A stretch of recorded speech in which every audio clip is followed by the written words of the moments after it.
Hello दोस्तों, आ चुके हैं एक नए वीडियो के साथ। जैसे कि पिछले पार्ट में हमने आपको बताया था महासभा के बारे में, जो कि यूएन का एक भाग है। ठीक है, कि महासभा के कौन कौन से कार्य होते हैं और इसकी स्थापना कब हुई थी। ठीक है, और इसकी जो बैठक होती हैं वो किस समय से किस समय तक चलती हैं, वो सब मैंने आपको डिस्कस कर लिया था पिछले वाले वीडियो में। अगर नहीं देखा है तो आप देख लीजिएगा। ठीक है, तो अब हम बात करते हैं महासभा के कार्य की, जो कि महासभा के कार्य होते हैं। मतलब महासभा का कौन कौन से कार्य होते हैं। तो सबसे पहला कार्य जो होता है इसका बजट तैयार करना। मतलब कि बजट को तैयार करना कि कौन से देश का कौन सा कितना बजट होगा, उसका ये जो कार्य होता है वो महासभा करती है। ठीक है, बजट हर दूसरे वर्ष में सचिवालय द्वारा पेश किया जाता है। जो सचिवालय होता है ना महासभा का, उसके द्वारा हर दूसरे वर्ष में इसका जो बजट है वो पेश किया जाता है। सेकेंड कार्य जो होता है इसका नए सदस्य को शामिल करना। मतलब कि कौन कौन से सदस्य इसमें शामिल होंगे यूनियन में, तो उसको शामिल करना इसका सेकेंड कार्य होता है। ठीक है, और थर्ड कार्य में इसका आता है कि इनका थर्ड जो वर्क होता है महासचिव की नियुक्ति। मतलब कि जो सचिवालय का जो महासचिव होता है उसकी नियुक्ति भी हमारी जो होती है महासभा ही करती है। मतलब सुरक्षा परिषद की सिफारिश पर की जाती है। सुरक्षा परिषद जो हमारा होता है, जो कि हमने सेकंड नंबर पे आपको बताया था, जिसको इंग्लिश में बोलते हैं सिक्योरिटी काउंसिल, उसकी सिफारिश पर इसकी जो महासचिव की नियुक्ति होती है वो की जाती है। ओके, तो सुरक्षा परिषद की बात करेंगे। सेकेंड पार्ट हमारा जो था, पहला था महासभा संयुक्त राष्ट्र संघ का, और सेकेंड पार्ट है सुरक्षा परिषद। ठीक है, सुरक्षा परिषद बोलेंगे, इसका जो उपनाम होता है इसको क्या बोलते हैं, दुनिया का दूसरा पुलिसमैन। ठीक है, दुनिया का पुलिसमैन बोलते हैं इसको। और इसमें कुल सदस्य जो संख्या है वो है 15। कितनी? 15 संख्या है। और जिसमें 10 सदस्य जो ऐसे हैं वो अस्थायी सदस्य हैं। 10 कितने हैं? अस्थायी सदस्य। और 5 जो सदस्य हैं वो स्थायी सदस्य हैं। स्थायी सदस्य की बात करेंगे तो इसमें अमेरिका आ जाएगा, चीन, फ्रांस और रूस, ब्रिटेन। ओके, इनके पास वीटो पावर है। क्या? इनके पास वीटो पावर है। और बाकी 10 सदस्य में बात करेंगे तो अस्थायी सदस्य का चुनाव महासभा करती है। ठीक है, जिनको 2/3 बहुमत मिलते हैं, ठीक है, उससे वो चुनाव करते हैं। और इनका जो कार्यकाल होता है वो 2 वर्ष का होता है। कितना? 2 वर्ष का इनका।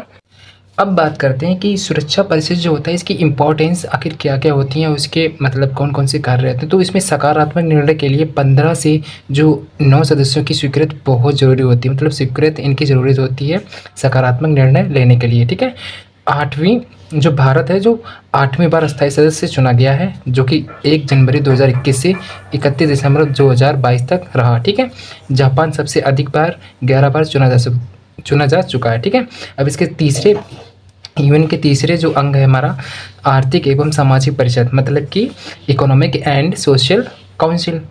ठीक है, इसकी बात करेंगे तो इसमें सदस्यों की जो संख्या होती है वो कितनी है? 54 सदस्य हैं इसमें। और इसका जो कार्यकाल रहता है वो 3 वर्ष का रहता है। ओके, और इसकी बैठक जो होती है वर्ष में, जो बैठक होती है वो साल में 2 बार होती है। किस महीने में होती है? तो अप्रैल में होती है। कब? अप्रैल में होती है, न्यूयॉर्क में होती है। ठीक है, यूएसए में। और इसका जुलाई में जो होती है वो होती है जेनेवा में, जो कि स्विट्जरलैंड में है। ठीक है, अब बात करेंगे सचिवालय की। ठीक है, यूनियन का ये चौथा पार्ट है सचिवालय, जिसका प्रमुख होता है, सचिवालय का जो प्रमुख होता है उसको महासचिव कहते हैं। क्या? महासचिव कहते हैं। इसका कार्यकाल होता है 5 वर्ष। महासचिव का कार्यकाल कितना होता है? 5 वर्ष होता है। ठीक है, तो सचिवालय संयुक्त राष्ट्र संघ के एक दिन, ठीक है, प्रतिदिन के कार्यों को निपटाता है। ओके, समझ में आएगा? सचिवालय जो होता है दिन के प्रत्येक कार्यों को निपटाता है। संयुक्त राष्ट्र संघ के जो प्रत्येक दिन का जो कार्य होता है उसको ये देख रेख करता है और उसको निपटाता है।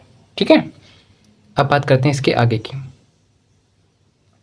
तो अब हमने इनमें इसका कार्य जान लिया कि इसका कार्य क्या होता है। ठीक है, जो इसका कार्य जो होता है संयुक्त राष्ट्र संघ होता है उसके प्रतिदिन के जो कार्य रहती है उसके ये निपटाती है। ठीक है, अब बात करते हैं कि इसमें कौन कौन से महासचिव अभी तक हो चुके हैं और कौन कौन से रह चुके हैं। ठीक है, इसमें तो पहले महासचिव जो हैं कार्यकारी वो ग्लैडविन जेब थे। ठीक है, यूके के, जिसमें पहले माना जाता है इनको पहले ये महासचिव जो थे वो कार्यकारी थे, लेकिन पहले जो महासचिव हैं रियली में वो ट्रिगवैली थे, जो कि नॉर्वे के रहने वाले थे। इन्होंने इस्तीफा दे दिया था। ओके, और सेकेंड जो हुए थे वो ड्रैग हैमरशोल्ड। ठीक है, ड्रैग हैमरशोल्ड हुए थे, स्वीडन के ये थे और इनको नोबेल भी मिला था। ठीक है, इनकी जो मृत्यु हुई थी वो हवाई दुर्घटना में हो गई थी 1961 में। ठीक है, उसके बाद ये इंपॉर्टेंट है और ये इंपॉर्टेंट है और ये इंपॉर्टेंट हमारा 3 नंबर पर रहेगा कि 3 नंबर पे कौन से थे। तो उनका नाम था यूथांट। ओके, जो कि म्यांमार के थे रहने वाले, और ये पहले एशियाई थे, मतलब कि गैर यूरोपियन थे, जिनको यूएन का जो था महासचिव बनाया गया था। ओके, नंबर 4 पे वाल्डहाइम जो कि ऑस्ट्रिया के थे। नंबर 5 पे रहेंगे जेवियर कुइयार, ठीक है, जो कि पेरू के थे। नंबर 6 पे बुतरस घाली, ठीक है, जो कि मिस्र के थे। ये पहले अफ्रीकन थे, ये भी इंपॉर्टेंट है, इसमें टिक लगा देते हैं, टिक भी लगा हुआ है, ये ओके। और 7वें पे थे कोफी अन्नान, जो कि घाना के थे। और 8वें पे जो हैं हमारे वो बान की मून, ठीक है, ये दक्षिण कोरिया के थे। और 9 नंबर पे जो आएगा 9 नंबर पे एंटोनियो गुटेरस, पुर्तगाल के, जो वर्तमान में इस समय हैं। कौन है वर्तमान में? कौन है? एंटोनियो गुटेरस, ओके, जो कि पुर्तगाल के रहने वाले हैं। अब आगे की बात करेंगे 5 नंबर के, ओके। तो नंबर 5 पे हमारा आता है अंतर्राष्ट्रीय न्यायालय, मतलब कि international court of justice, okay. तो सबसे पहले क्या होता है, इसकी स्थापना कब हुई थी? इसकी स्थापना की बात करेंगे तो 3 अप्रैल 1946 को इसकी स्थापना हुई थी। कब? 3 अप्रैल 1946 को इसकी स्थापना हुई थी। इसके चार्टर में जो अध्याय होते हैं वो कितने हैं? 5 अध्याय इसके चार्टर में, और अनुच्छेद जो है उनकी संख्या है 70, ठीक है। इसका जो हेड क्वार्टर वो हैग में है, और हैग कहाँ है? नीदरलैंड में, ओके। इसमें न्यायाधीशों की जो संख्या है वो 15 है, जिनका कार्यकाल कितना रहता है? 9 वर्ष का। न्यायाधीश का जो कार्यकाल कितना रहता है? वो 9 वर्ष का रहता है, ठीक है। कोई भी 2 न्यायाधीश एक देश के नहीं हो सकते, मतलब कि किसी भी देश के कोई भी 2 न्यायाधीश नहीं हो सकते हैं। अध्यक्ष इनमें से ही चुना जाता है, मतलब कि जो न्यायाधीश रह चुके होते हैं इनमें से ही अध्यक्ष चुना जाता है। जो रहते होते हैं 15, जिनकी संख्या होती है कितनी होती है? 15 होती है। इन्हीं में से अध्यक्ष को चुना जाता है, और इन्हीं में से उपाध्यक्ष भी चुना जाता है। लेकिन उपाध्यक्ष का जो कार्यकाल रहता है वो कितना रहता है? 3 वर्ष का रहता है, ओके। तो न्यायालय की जो भाषा है, न्यायालय की जो भाषा रहती है, ठीक है, इसमें कौन कौन सी भाषा है? न्यायालय की जो भाषा है वो फ्रेंच है और अंग्रेजी। कौन सी है? फ्रेंच और अंग्रेजी न्यायालय की जो है वो भाषा है, ओके। न्यायालय का जो कोरम रहता है, कोरम मतलब जज की संख्या, न्यायालय का जो कोरम रहता है, जज की संख्या कितनी रहती है? 9 जज, ठीक है। इसमें कितने जज बैठते हैं? 9 जज बैठते हैं। न्यायालय में पहले भारतीय जो मुख्य न्यायाधीश कौन बने थे? तो उनका नाम है नागेंद्र सिंह, ठीक है। ये पहले भारतीय जो हैं वो मुख्य न्यायाधीश थे। न्यायालय में पहले न्यायाधीश जो थे बोनेगल रामाराव, ओके। पहले न्यायाधीश कौन थे? बेनेगल रामाराव थे, लेकिन भारतीय मुख्य न्यायाधीश कौन थे? नागेंद्र सिंह थे, ओके। वर्तमान में न्यायाधीश जो है इसके दलबीर भंडारी। कौन है? दलबीर भंडारी। न्यायाधीश जो होती है कौन चुनती है? तो न्यायाधीश जो मैंने बताया था पहले ही कि इसका जो चयन करती है महासभा ही करती है, ओके।